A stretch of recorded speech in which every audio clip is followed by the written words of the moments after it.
Greetings everyone, I'm Kevin and here is my TVR for the Olympicsathon Winter Edition.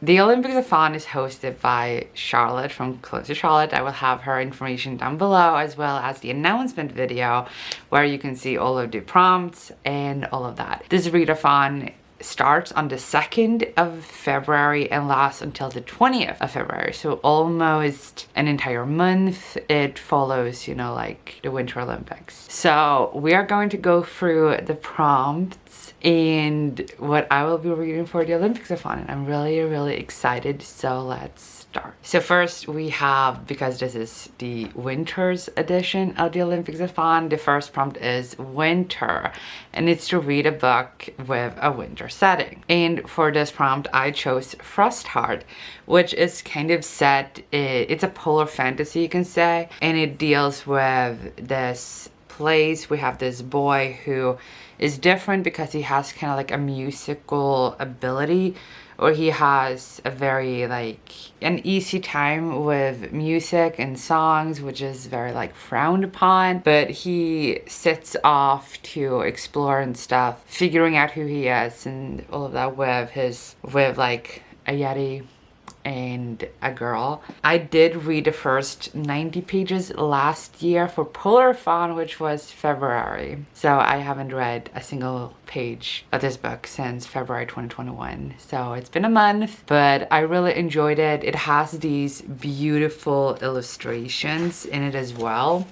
And sometimes during the book, it just has these gorgeous illustrations. So this was, even though it looks thick, it was a lot easier to get through than I expected it to. But I challenged myself to read over 10 books in 1 week last year, and so I just didn't have time to finish this one. But I did read 100 pages of it. I don't remember more than the whole music aspect, the singing part and that, but I really enjoyed what I read so far of it. And so this is for winter setting because it's, as I said, a polar fantasy Arctic setting. The next prompt is sports, which is to read a book that has something to do with sports because the Olympics. And for this, I decided to go with Head Over Heels by Hannah Orenstein. And the main reason I wanted, I found out about this book a few months ago and I read the synopsis and I was like, I'm gonna save this book for the Olympics, and I'm gonna tell you why. So this book is about Avery Abrams, who is a gymnast and she is working to get to the Olympics. That's the thing with the book. And it's a romance, I think, between her and her Russian teacher. Teacher sounds taboo, but coach, that's also taboo though. Yeah, so it's kind of from what I understand, it's a romance.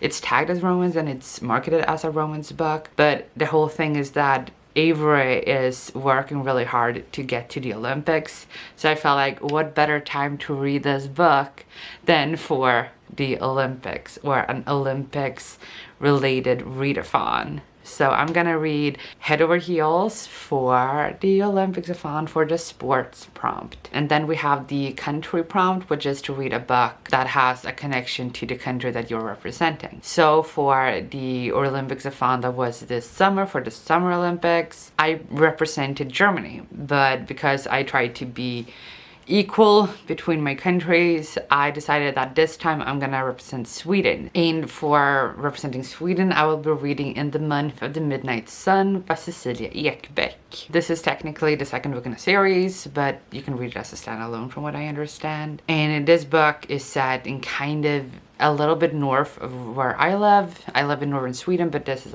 further north than where I live, in Lapland. Just for simplicity's sake, I'm going to read the synopsis from Goodreads.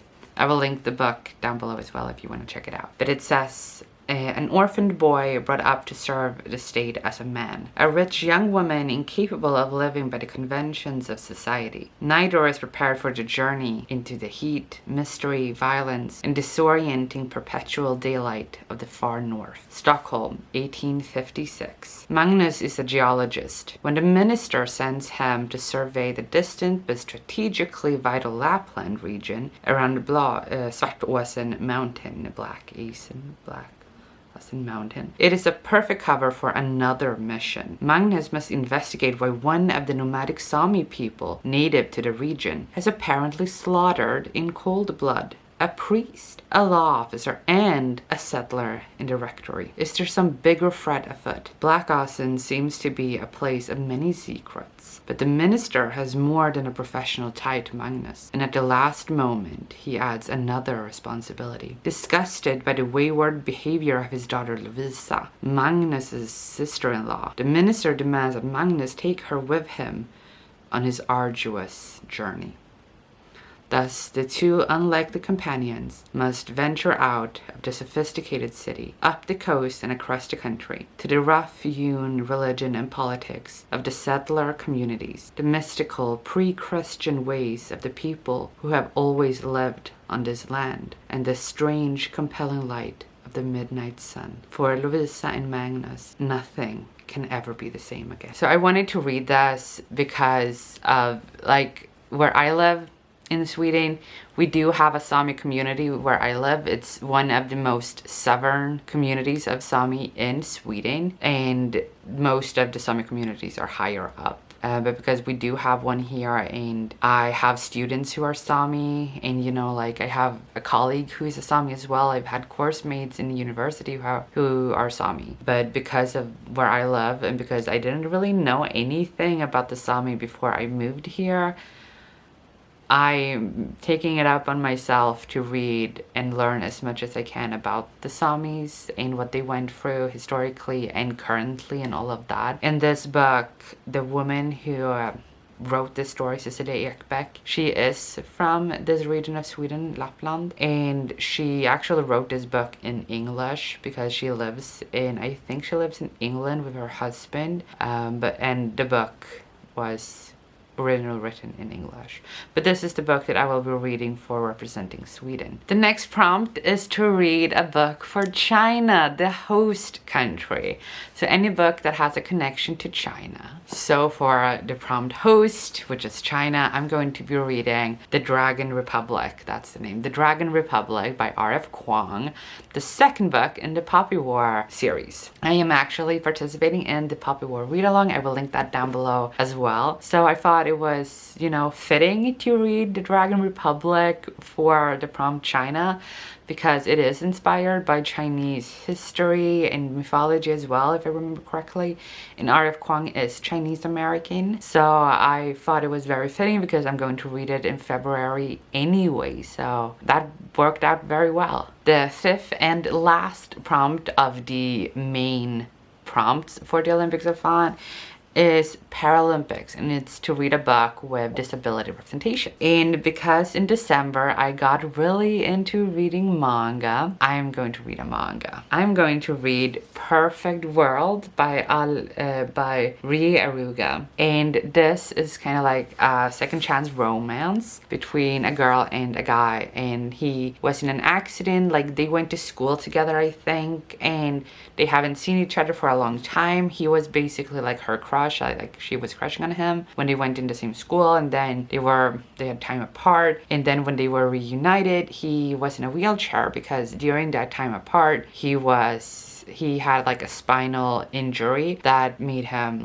disabled, so he's sitting in a wheelchair now. So I've heard great things about this book, but I'm really excited to read this. So this is for Paralympics. Then we move on to the 4 bonus prompts. The first one is to read 5 books from 5 different continents. So in alphabetical order, I'm going to read for Africa, A Long Walk to Water. Really enjoyed the 20 pages that I read of this. For the Pokemon-a-thon, this is 120 pages long. It's not that long, but I just forgot to read it. Like I read 20 pages in like live reading sprints, and then I forgot, and then I was like, I don't remember what happened, and I might as well just save it for later.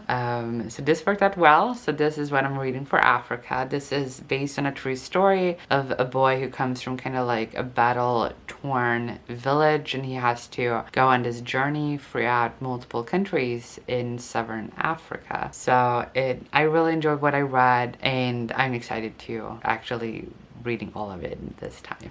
And then for Asia, I will be reading Perfect World Volume 2. So this is the second book, obviously. So I will be reading the first book for Paralympics and the second book for Asia. I could have also used the first book or Dragon Republic for Asia, but yeah, I decided to do it this way instead, I guess. And then for Europe, I am going to read Dante's Inferno. So this is a bind-up of all the 3 parts of the Divine Comedy. So usually those 3 parts are seen as separate books. So I won't read the entirety of this. I will just read the Inferno, Hell, the first part for Europe. And then for Oceania, I struggled a little bit more.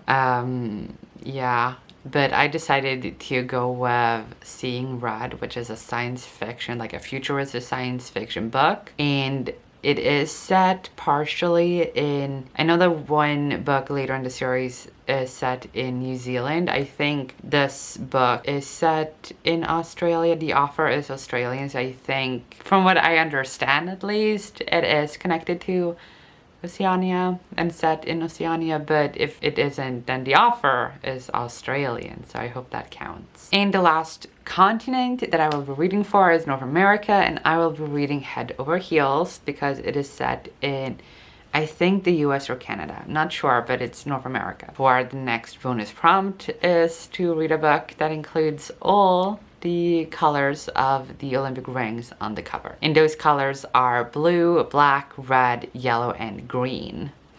And for this, I will be reading Frost Heart because it has blue, obviously, black, red, yellow, and green. It has like turquoise and some that is a lot more green. So this, I will be reading this for all 5 colors on the cover. The next bonus prompt is to read 5 books that are translated. So I will of course read the first 2 volumes of Perfect World, Volume 1 and Volume 2. They were originally written in Japanese, so that's 2 books. Then I will also read the first and second part of Dante's Divine Comedy. So Hell and Purgatory, or Inferno and Purgatorio, are the ones that I will be reading. This was originally written in Italian and I have it in English. So I will be reading those 2 in English. And the last translate book that I will be reading is In the Month of the Midnight Sun,